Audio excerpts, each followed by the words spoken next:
Reality is rarely distorted by lies. It is distorted by framing. Emotional framing does not change facts. It changes how facts are felt. And what is felt is what governs behavior. Most men believe they make decisions based on logic, evidence, and reason.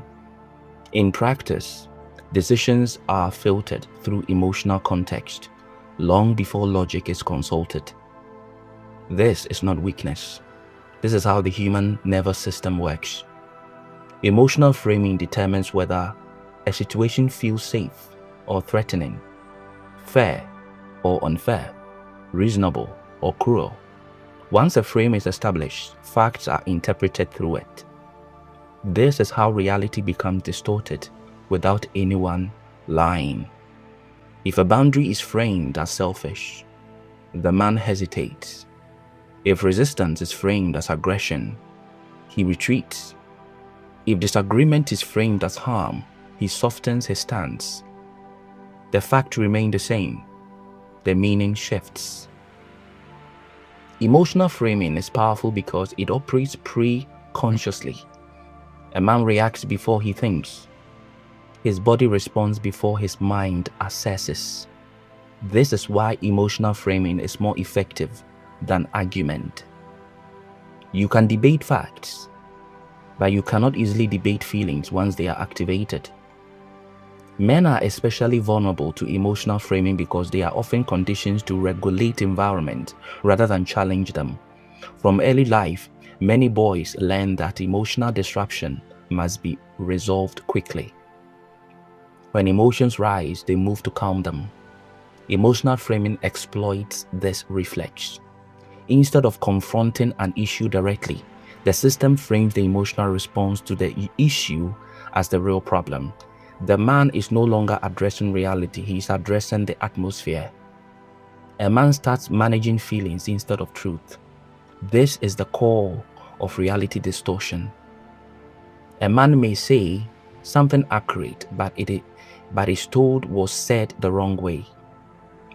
He may rise to the point where he raises a legitimate concern, but is told the timing was inappropriate. He may notice a pattern, but is told he's overthinking or being negative. The content is never addressed, only the emotional reaction to it. Over time, the man learns that accuracy is less important than emotional compliance. He stops trusting his perception and starts checking whether his reactions are acceptable. This creates internal confusion. He knows something is off, but the emotional framing tells him he is the problem. He feels wrong for noticing. This is not gaslighting. In a dramatic sense, it is perception erosion. Emotional framing also creates false dilemmas. A man is made to choose between truth and harmony, clarity and kindness, boundaries and love. These are false oppositions.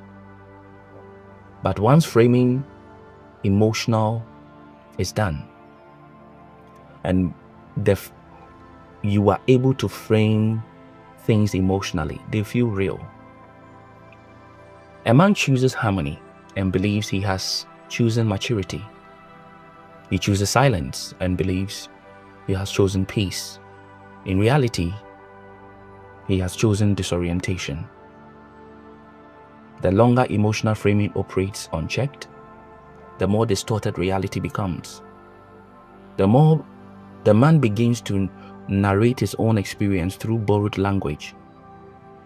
He explains his discomfort using terms that invalidate it. He says something like, I'm proud, I'm probably just tired, I'm making too much of this. It's not that serious. I should be more understanding. Each phrase distances him from perception.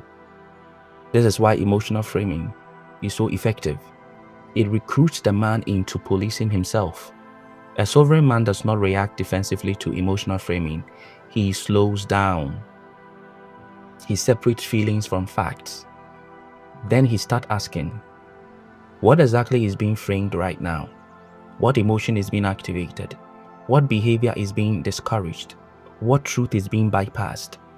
These questions break the spell. Reality distortion weakens when emotional framing is named. This does not mean emotions are ignored, it means they are contextualized. Feelings provide information, but they do not define reality. When a man learns to sit with emotional pressure without surrendering perception, he regains clarity. He can acknowledge emotion without allowing it to rewrite facts. This is not coldness. It's more of discernment. Emotional framing loses power when it no longer controls meaning. And meaning is where sovereignty lives.